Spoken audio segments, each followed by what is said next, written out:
हम पढ़ रहे हैं use of will have to, shall have to, had to, has to, have to, had to. हमने has, have और हैड टू पढ़ लिया। प्रेजेंट टेंस में हमने पढ़ा हैज़ और हैव टू, पास्ट टेंस में हमने पढ़ा हैड टू। ठीक है, जब कोई काम करना पड़ता है तो आप यहाँ उसका प्रयोग करते हैं क्रिया में। मुझे जाना पड़ेगा, उसे खाना पड़ेगा, उसे रहना पड़ेगा, मुझे जाना है, उसे खेलना है। इस तरीके का सेंटेंसेस जब आता है तो आप इसका प्रयोग करेंगे। हाँ, आने के हमने प्रेजेंट में इसका प्रयोग कर लिया, पास्ट में इसका प्रयोग कर लिया, आज हम इसका प्रयोग फ्यूचर में करेंगे।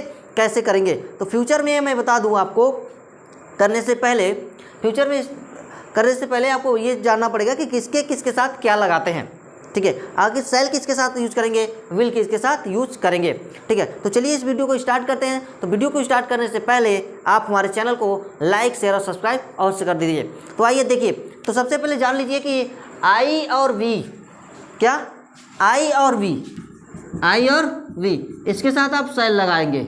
ठीक है, और बाकी जो बच गया यानी ही, सी, इट, यू, दे, कोई नेम आ जाए तो उसके साथ आप विल लगाएंगे। ठीक है, बाकी के साथ सेल यानी दो के साथ आप सेल, बाकियों के साथ विल लगाएंगे। कहते हैं कि मुझे लखनऊ जाना होगा, तुम्हें दिल्ली जाना होगा, उसे कोलकाता जाना होगा, मुझे कोर्ट जाना होगा, मुझे दुकान जानी होगी, मुझे स्कूल जाना होगा। आप इस तरह का हजारों सेंटेंसेस एक दिन में यूज करते होंगे कि मुझे यह काम अवश्य करना पड़ेगा। तो मुझे यह काम अवश्य करना पड़ेगा कि हम क्या बनाएंगे, आई, तो आई, फिर shall have, I shall have to do this work, I shall have to do, I shall have to do यह काम, this work, this work, I shall have to do this work, मुझे यह काम अवश्य करना पड़ेगा। Clear? To do this work. Try कर रहा है कि उसे कपड़े धोना पड़ेगा, उसे कपड़े धोना पड़ेगा, क्या उसे कपड़े धोना पड़ेगा। तो इसको कैसे आप बनाएंगे, तो उसे का यानी ही, फिर ही के साथ क्या लगाएंगे, ही के साथ विल, ही विल, फिर have, he will have to wash, कपड़े यानी clothes, will have to wash clothes, उसे कपड़े धोना पड़ेगा। क्लियर? इतना आपको समझ में आया होगा। मुझे उम्मीद है कि आपको ये समझ में पूरा आ रहा होगा, किसी प्रकार का आपको डाउट नहीं होगा। प्रेजेंट भी हमने पढ़ा, पास्ट भी पढ़ा, आज हम फ्यूचर भी कवर कर रहे हैं। ठीक है, अब देखिए, मुझे खेलना पड़ेगा, तो I shall have to, I shall have to play, मुझे खेलना पड़ेगा। ठीक है, फिर कह रहा है उसे घर जाना होगा, उसे घर जाना होगा। तो इसको कैसे आप करेंगे, देखिए, उसे घर जाना होगा, तो ही के साथ will, he will have to go to home. आपको इतना बारीकी से सिखाया जाएगा कि कहीं से भी आपको किसी भी तरह का डाउट नहीं रह जाएगा। आपको इतना बारीकी से सिखाया जाएगा कि कहीं से भी किसी प्रकार का डाउट नहीं आएगा। फिर भी अगर रह जाता है, नहीं आता है, तो आप कमेंट करिए, लाइक करिए, ताकि हमें पता चले कि हाँ आपको नहीं आ रहा है। कमेंट करेंगे, बताएंगे कि हाँ ये नहीं आ रहा है, तो उसका सल्यूशन आपको दिया जाएगा।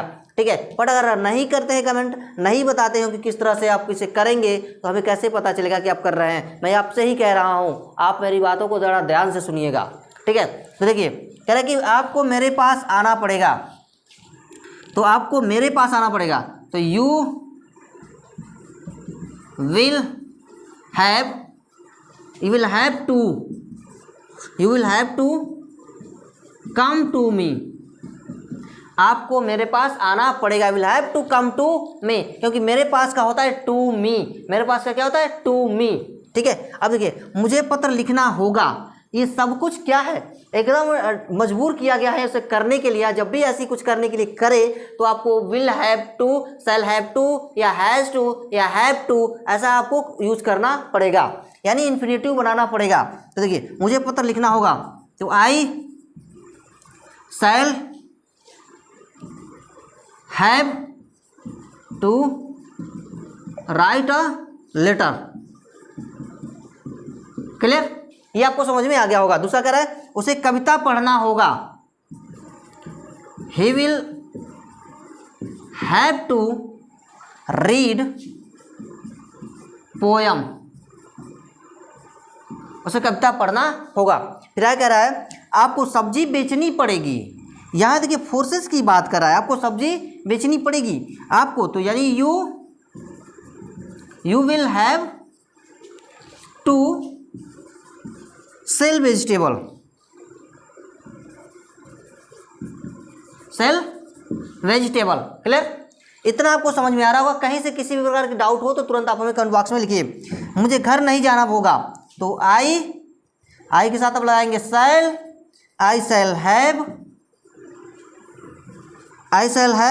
अच्छा यहाँ देखिए ये निगेटिव आ गया इसमें, तो निगेटिव आ गया तो नॉट का लगाएंगे, शैल के बाद नॉट लगाना हमें, कहाँ शैल के बाद नॉट लगाने हैं। तो I shall not have to go to home. Clear? ये आपको समझ में आ रहा होगा। देखिए कितना इजी है करना, बहुत ज़्यादा कठिन नहीं है इस तरह के सेंटेंसेस को बनाना। ये अंग्रेजी सीखने के लिए ये काफ़ी इम्पॉर्टेंट है कि आपको छोटे छोटे चीज़ वाक्य जो है सेंटेंसेस आने ही चाहिए, क्योंकि ये अगर आप सीख लेते हैं तो आपको अच्छी अंग्रेजी आपकी बोलने आ जाएगी, आप काफ़ी अच्छे से बोल पाएंगे। ठीक है? और मैं ये गारंटी लेता हूँ आपको सिखाने की, मैं आपको सिखा दूँगा।